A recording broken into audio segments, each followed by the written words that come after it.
addition to the internal 30mm cannon, the Su-25T can also carry up to 4 SPPU-22-1 external gun pods.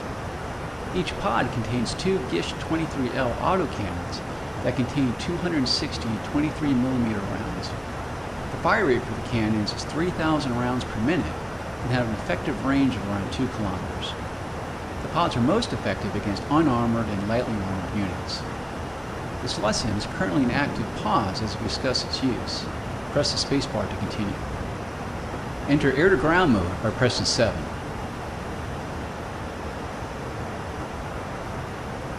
Activate the gun by pressing C.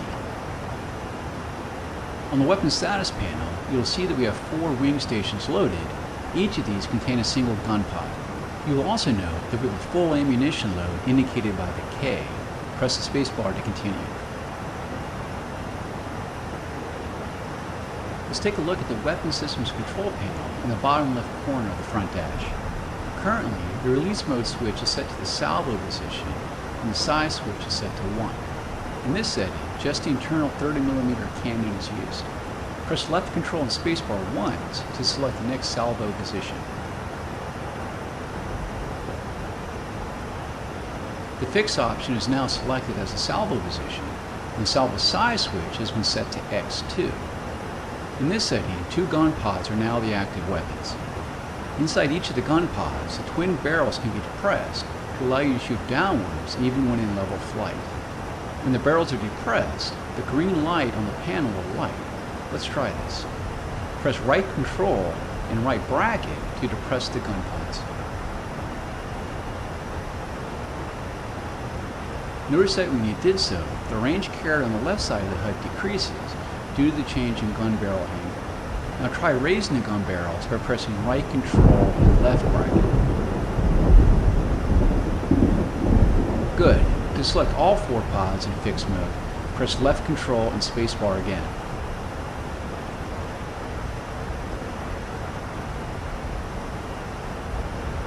When you did so, the salvo size switch was set to X4.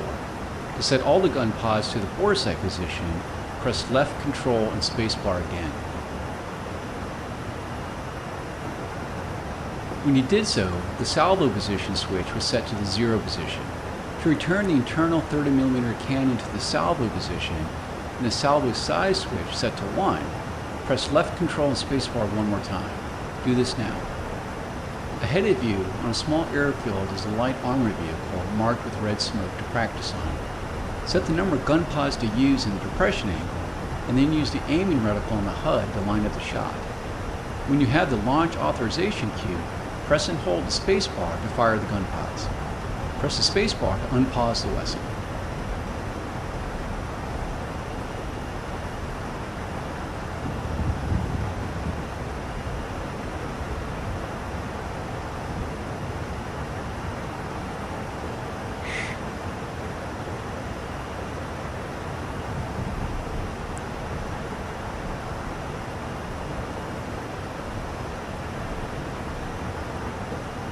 Okay, here we go.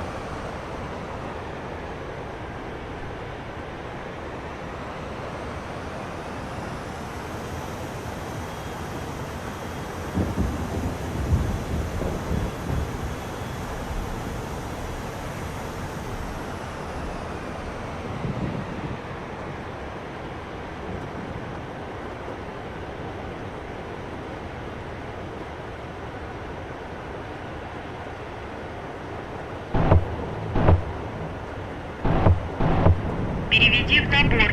Переведи в набор. Переведи в набор.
Переведи в набор. Переведи в набор. Переведи в набор.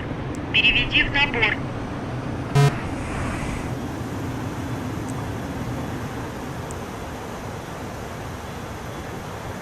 Nice job.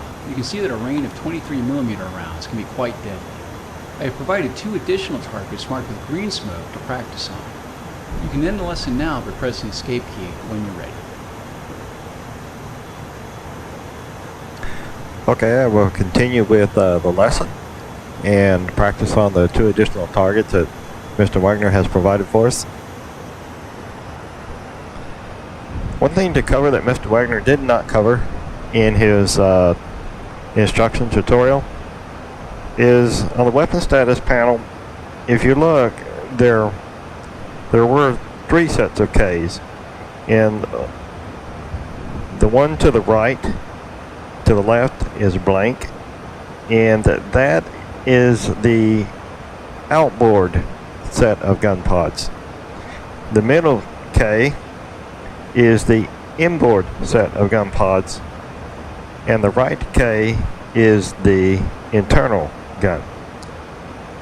So as my setting is set on 2, I'm using 2 gun pods, and those 2 gun pods are the 2 outboard gun pods.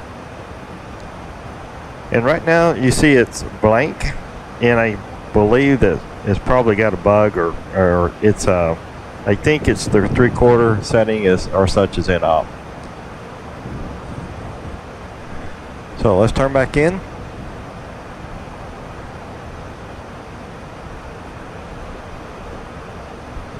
Find my airfield for my reference point.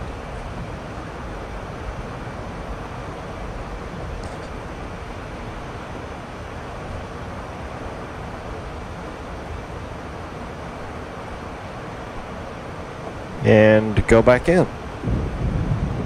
So there's my, there it is.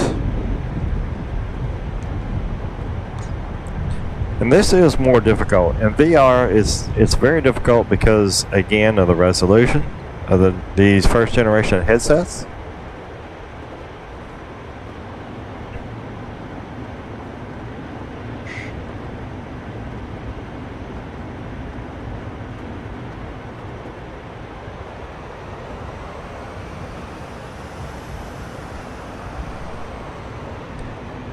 Okay.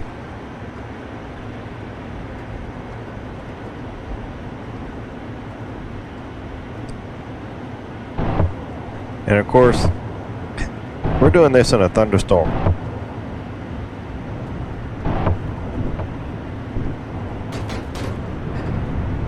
That didn't sound good.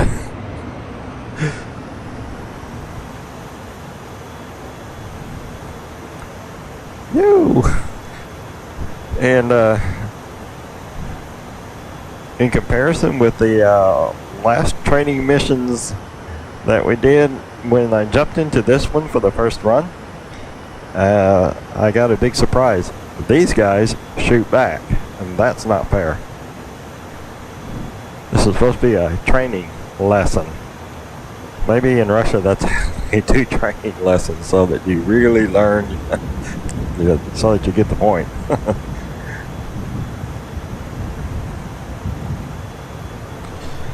And as a note, again, I'm using the HTC Vive. I'm using the latest Steam VR beta, dated January, I believe, the 3rd, and the latest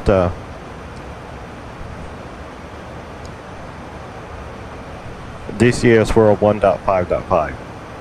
I have my anti-aliasing set at 8, and I have the pixel density using this slider only set to 1.6. Now my last mission set I was having a problem with a very annoying graphics anomaly.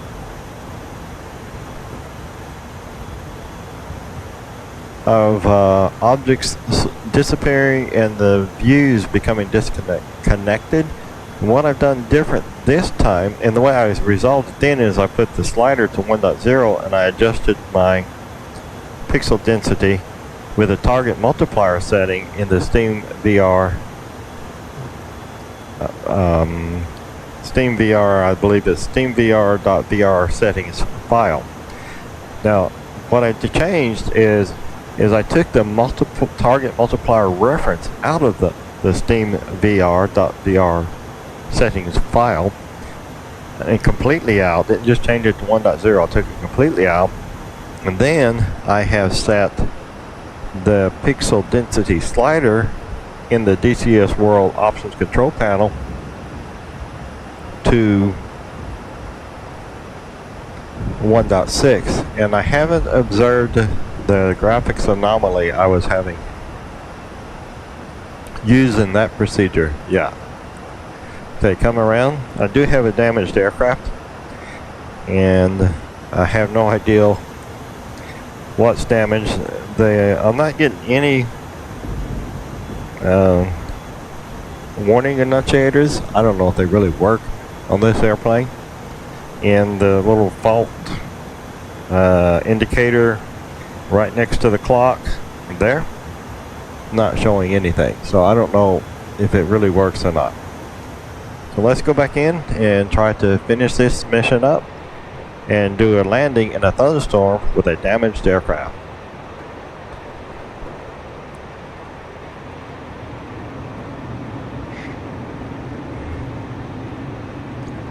Okay, the green smoke has dissipated now that I took so long.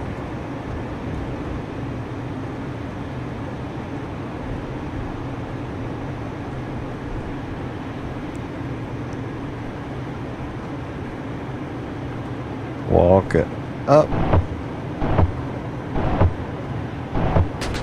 Переведи в набор. Переведи в набор. Переведи в набор. That didn't sound too good either. Ooh, that didn't look good either. That's pretty amazing when they're firing at you, because you really see them like tracing up after you, over you, or underneath you, at you. Okay, so as you see, my two outboard gun pod lights have extinguished, which shows that I no longer have them available. And on my weapons status panel, the left indicator is now showing empty. So now I have to switch to the inboard gun pods only. And the way to do that is go to the weapons control panel, put it on 4. And really, when I'm making these passes I do know this from watching Bunyap's videos, that I'm doing these runs, egresses and runs, really all wrong. And so I'm asking to get shot, because I'm going way too low.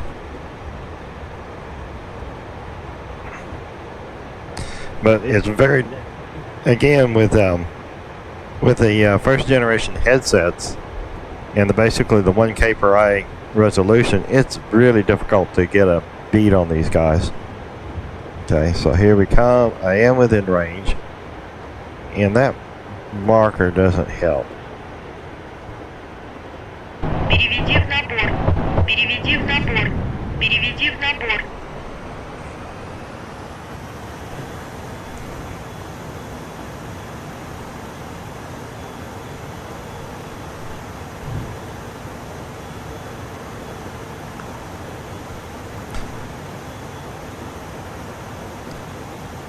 So I'm still showing to be mostly full on the inboard gun pods.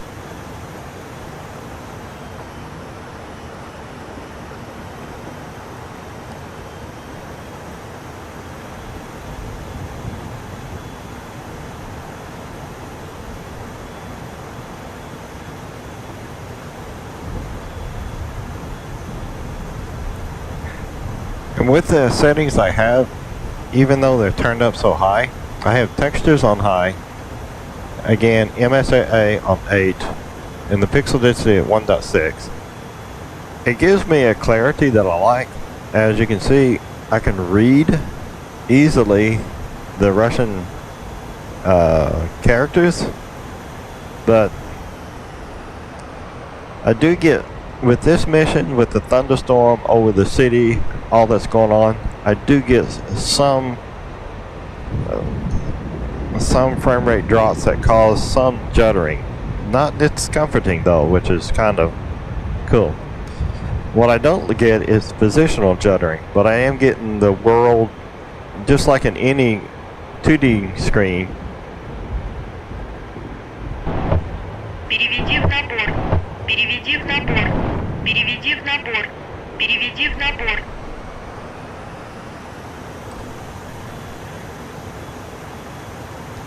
Any 2D screen, how you get low frame rates and you start to see it around 10 to 20 frames per second, you start to get that little judder.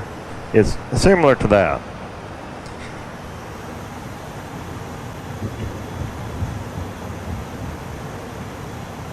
The thunderstorms is amazing. I can kind of see the clouds go by. I can see the rain going by the canopy. You probably can't see it in the video, but it's fairly amazing.